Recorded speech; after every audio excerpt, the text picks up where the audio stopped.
Underrated. वैसे तो इस सब का मतलब है कोई ऐसी चीज़ जिसको उतना अप्रिशिएट नहीं किया जाता जितना उसको करना चाहिए। पर आजकल इसका मतलब हो गया है कोई ऐसी चीज़ जो अच्छा होने के बावजूद भी उतना पॉपुलर नहीं है। इस वीडियो में मैं आपको कुछ ऐसे ही अंडररेटेड एनिमे के बारे में बताऊंगा जो है तो बहुत मस्त पर उन्हें कोई जानता ही नहीं है। Starting with Bakuman. ये एक शोनेन एनिमे है about writing manga and it was written by the same writers who wrote Death Note. Main character Mashiro Moritaka बचपन से ही बहुत अच्छी ड्राइंग करता है और उसके अंकल एक मांगा का यानी कि एक मांगा आर्टिस्ट होते हैं एंड नेचुरली माशिरो को भी एक मांगा का बनना होता है। पर एक दिन बहुत ज्यादा काम करने और एग्जॉशन की वजह से उसके अंकल की डेथ हो जाती है एंड माशिरो अपने मांगा का बनने का सपना भूल जाता है। पर यह सब चेंज होता है जब वो मिलता है अपने क्लासमेट ताकागी से। ताकागी एक बहुत अच्छा राइटर होता है और उसको एक मांगा का बनना होता है पर उससे ड्राइंग होती नहीं है। वो एक दिन क्लास में माशिरो को अपनी क्रश मीहो की ड्राइंग बनाते हुए देख लेता है और माशिरो से उसके साथ मिलके एक मांगा बनाने की बात करता है। इनिशियली माशिरो हेजिटेट्स पर बाद में वो मान जाता है। ताकागी माशिरो को ट्रिक करके उसे मीहो के घर ले जाता है और मीहो को उन दोनों के मांगा का बनने का सपना बता देता है और हमें पता चलता है कि मीहो को एक वॉइस एक्टर बनना है। यहाँ पर माशिरो बोलता है कि अगर उन दोनों के मांगा को कभी एक एनिमे अडेप्टेशन मिल जाए तो क्या मीहो उस एनिमे की मेन फीमेल कैरेक्टर को वॉइस देगी एंड मीहो मान जाती है। और यहीं पर माशिरो एक्साइटमेंट में मीहो से कहता है कि अगर उन तीनों का सपना पूरा हो जाए तो क्या वो उससे शादी करेगी एंड सरप्राइजिंगली मीहो मान जाती है। पर वो एक शर्त रखती है कि जब तक उनका सपना पूरा नहीं होता वो एक दूसरे से बात भी नहीं कर सकते जिसकी वजह से उनमें मोटिवेशन बना रहे। आई नो आपको ये प्लॉट सुनने में काफी ज्यादा चाइल्डिश और मेलोड्रामेटिक सा लग रहा होगा। I mean they are bunch of 14-year-olds but I can guarantee you that आप ये एनिमे देखते वक्त बिल्कुल भी बोर नहीं होने वाले। एंड अनलाइक डेथ नोट ये एनिमे काफी लाइट हार्टेड है, full of comedy and exciting moments. ये एनिमे मांगा प्रोडक्शन एंड ओवरऑल मांगा इंडस्ट्री के बारे में बहुत कुछ बताता है, वो भी बहुत ही रियलिस्टिक वे में। ये एक ऐसा एनिमे है जो आई थिंक हर एक एनिमे एंड मांगा फैन को अपने लाइफ टाइम में कभी ना कभी देखना ही चाहिए and that includes you. Inuyashiki Last Hero. इस एनिमे का नाम आपने शायद ही कभी सुना होगा but this is one of the best seinen anime I have ever watched. Ichiro Inuyashiki एक बुजुर्ग आदमी होता है जिसका परिवार उसकी जरा से भी कदर नहीं करता। उसको एक अबैंडन्ड कुत्ता मिलता है जिसको वो घर ले आता है एंड उसके साथ खेलना is his only source of happiness.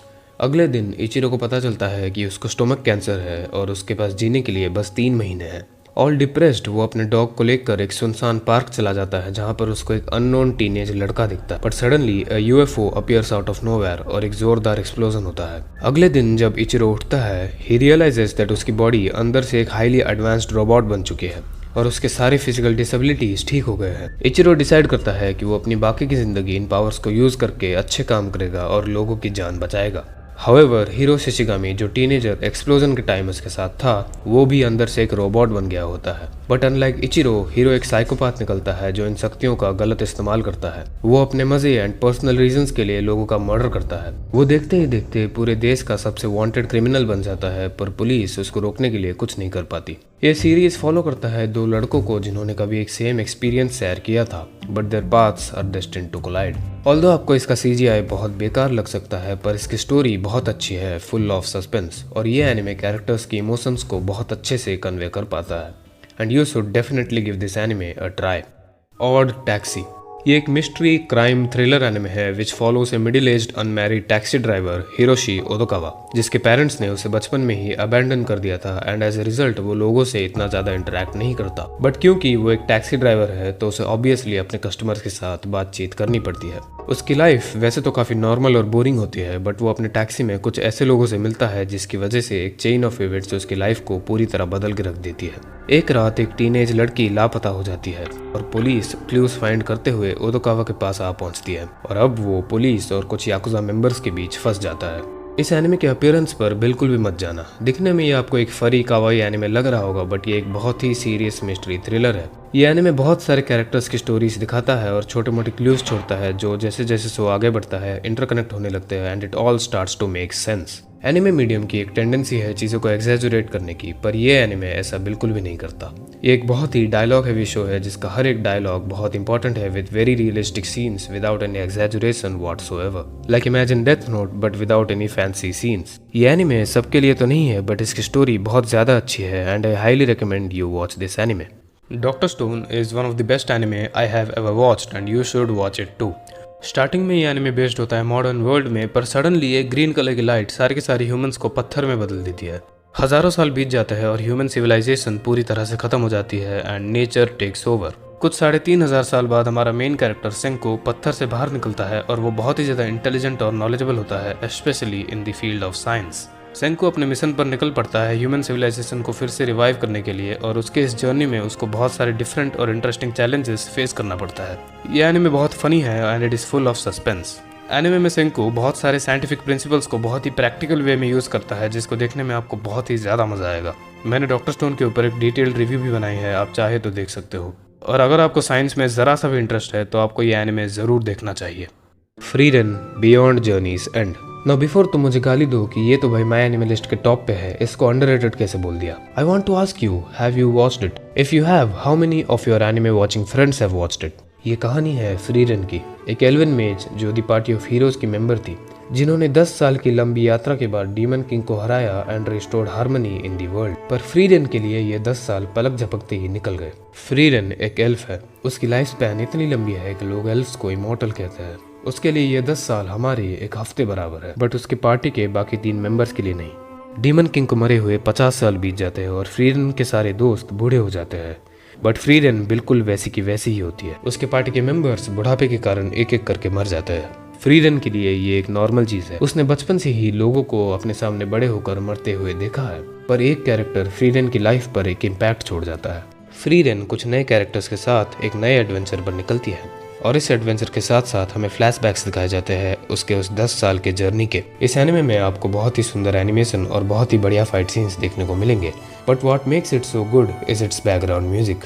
इसका बैकग्राउंड म्यूजिक इतना अच्छा और सूदिंग है कि आपको नहीं लगेगा कि आप एक एनिमे देख रहे हो, आपको लगेगा कि आप उस एनिमे, उस एडवेंचर का ही एक पार्ट हो।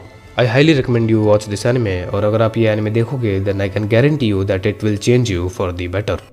To Your Eternity is a very emotionally beautiful anime written by the same writer who wrote A Silent Voice. इस एनिमे में होता है एक ऑर्ब which is sent to Earth by an all powerful being just to observe the world. Initially इसका कोई form या identity नहीं होता, but it has life. It is immortal but it does not know what to do.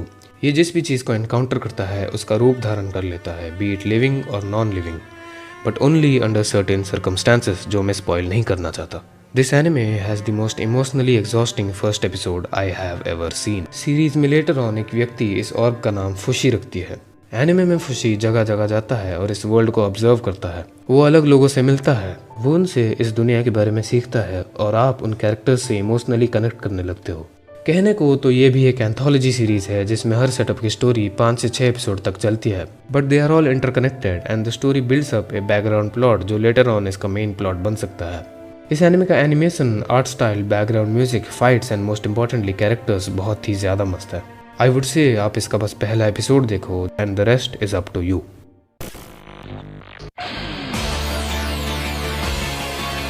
Steins Gate. हालांकि ये anime internationally बहुत popular है, पर इंडिया में ये एक बहुत ही अंडररेटेड एनिमे है।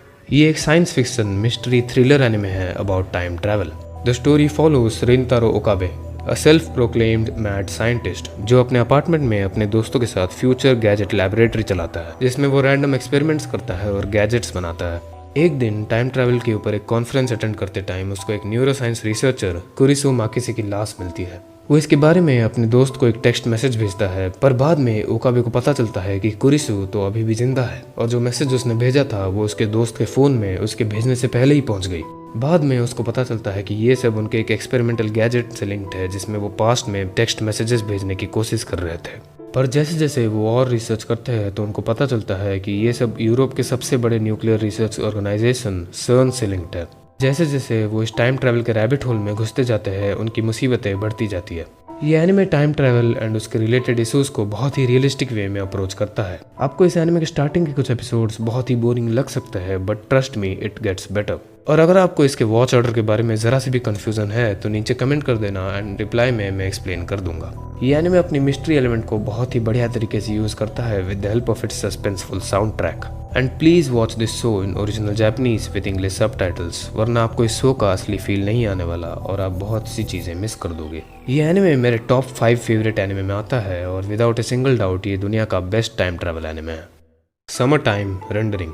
मेन कैरेक्टर शिनपे अपना होम टाउन हितोकाशिमा आइलैंड छोड़ के पढ़ाई करने के लिए टोक्यो गया होता है, पर 2 साल बाद वो एक शॉकिंग न्यूज़ की वजह से वापस आता है। शिनपे के माँ बाप बचपन में ही गुजर गए थे एंड उसके बाद से वो कोफुने परिवार और उनकी 2 बेटियां उशियो एंड मियो के साथ रहने लगता है। पर वो टोक्यो से वापस आता है क्योंकि उसको पता चलता है कि उशियो की पानी में डूब के मौत हो गई है। पर टोक्यो से वापस आते वक्त शिप में वो एक सपना देखता है जिसमें उशियो उसे कहती है कि मियो को प्रोटेक्ट करो। फ्यूनरल खत्म होने के बाद शिनपे का दोस्त उसे बताता है कि उसके पिताजी ने उशियो की ऑटोप्सी करते वक्त उशियो के गले पर स्ट्रैंगलिंग के निशान देखे हैं। मतलब ये एक ड्राउनिंग नहीं बल्कि एक मर्डर है।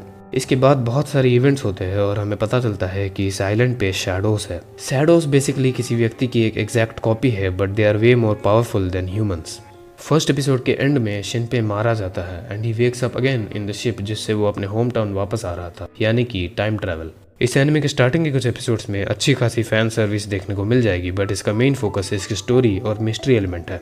ये एनिमे एपिसोड बाय एपिसोड कुछ मिस्ट्रीज को रिवील करता है, but at the same time it arises 10 more mysteries. इस एनिमे का ओवरऑल बैक स्टोरी बहुत ही ज्यादा अच्छा है, बट उसको वो ये इतनी अच्छी तरीके से प्रेजेंट नहीं कर पाता। इस एनिमे में आपको बहुत ही बढ़िया फाइट सीन्स और विलन्स भी देखने को मिल जाएंगे।